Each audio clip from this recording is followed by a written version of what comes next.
आज आहे रक्षाबंधन. रक्षा म्हणजे संरक्षण आणि बंधन म्हणजे नात्याचं बंधन.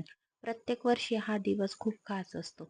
यावर्षी ओवीची पहिलीच रक्षाबंधन आहे, म्हणून आजचा दिवस अधिकच खास आहे. या दिवशी बहीण भावाच्या मनगटावर राखी बांधते आणि दीर्घायुष्य, सुख समृद्धीच्या शुभेच्छा देते. त्या बदल्यात भाऊ बहिणीला आयुष्यभर जपण्याचं, तिचं रक्षण करण्याचं वचन देतो. रक्षाबंधन फक्त नात्यातील प्रेमाचा उत्साह नाही, तर तो विश्वासाचा आणि भावनिक जिव्हाळ्याचं प्रतीक आहे. ओवीला सुंदर फ्रॉक घातला, हेअर बेल्ट लावला, ती आपल्या छोट्या हातांनी दादाला कुंकू लावत होती, ओवाळत होती. हे सगळं काय चाललंय, सर्व तिच्यासाठी नवीन होतं. छोट्या हातांनी दादाच्या हाताला राखी बांधली. दादाने ओवीला छान चांदीचं नाणं गिफ्ट दिलं. ओवीच्या चेहऱ्यावरच्या हास्यामुळे आजचा दिवस अविस्मरणीय झाला.